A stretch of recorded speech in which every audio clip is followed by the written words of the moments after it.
Heto na nga mga chong, marami tayong basketball updates. Troy Rosario at RJ Abarrientos, bakit nga ba hindi na ipasok sa Gilas lineup ngayong FIBA Asia? Dalawang pangalan ang hindi natin makikita sa Gilas lineup ngayong FIBA Asia sa Jeddah, Saudi Arabia. Yan ay si RJ Abarrientos at Troy Rosario. Netong nakalipas na araw ay lumipad na ang ating national team patungong Saudi Arabia. Naiwan ang dalawang players na inaasahan ng ilan na makakasama sa Final 12. Pero bakit nga ba hindi sila naisama? At ano ang magiging epekto nito sa team at sa kanilang basketball career? Alamin natin at yan ang ating pag-uusapan. Kinumpirma ni PBA Commissioner at ngayong Gilas deputy team na si Willie Marshall ang 12-man lineup na lumipad patungong Jeddah, Saudi Arabia para sa 31st FIBA Asia Cup. Bagamat wala si Kai Soto, solid pa rin ang kanilang lineup. A mix of veterans like Junmar and Japet at young blood tulad nila Kevin Kiambao, AJ Edu, naturalized star Justin Brownlee is also back in full health, ready to go. Pero sa likod ng excitement, may dalawang Gilas hopefuls na hindi napasok sa Final Cup. Yan ay etong si RJ Abarrientos at Troy Rosario. Parehong parte ng tune-up game sa Pampanga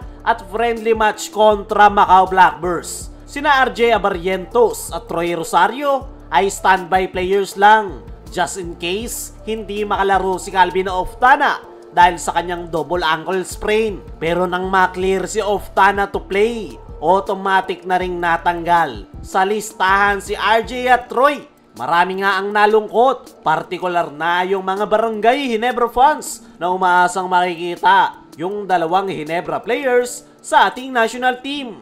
Ayon nga mismo kay RJ sa kanyang naging latest interview, and I quote, "Grateful ako na naging part pa rin kahit tune-up game lang. Yung mga maliliit na bagay, kailangang i-cherish talaga.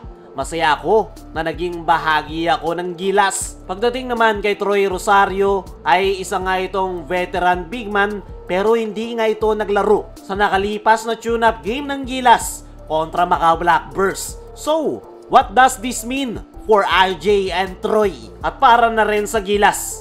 Para kay RJ, this is a learning moment. Mula Korea at pagbalik niya ng Pinas bilang PBA rookie at ngayon, national team exposure agad. Hindi biro ang mapansin ng Gilas program. Para kay Troy, it might be the start of a shift. Marami na siyang na-contribute sa Gilas before. SEA Games, World Cup qualifiers, at marami pang iba.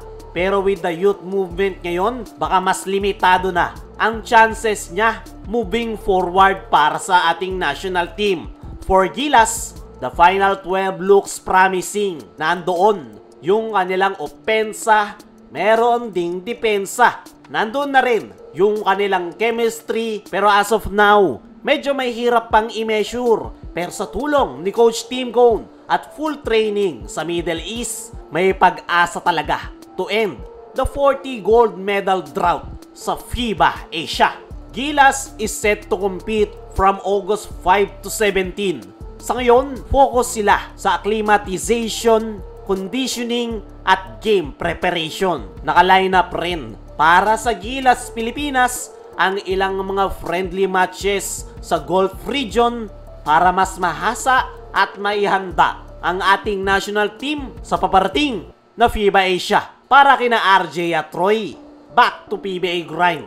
And who knows, injury, roster changes, or future windows ay po pwedeng magbukas ulit yung pinto para sa Gilas. Pero para sa akin mga chong, sa dalawang yan ay si RJ Abarrientos yung malaki yung chance na makabalik sa ating national team.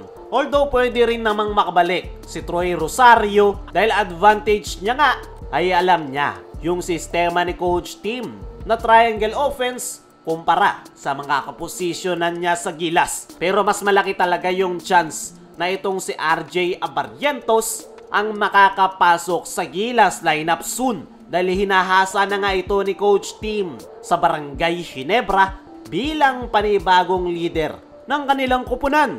Ngayong wala na si LA Tenorio. At once na may establish na ni RJ yung kanyang leadership sa Ginebra, ay malamang sa malamang ay isusunod na siya ni Coach Tim sa Gilas, Pilipinas. Kaya mga chong, ano sa tingin nyo sa final lineup ng Gilas?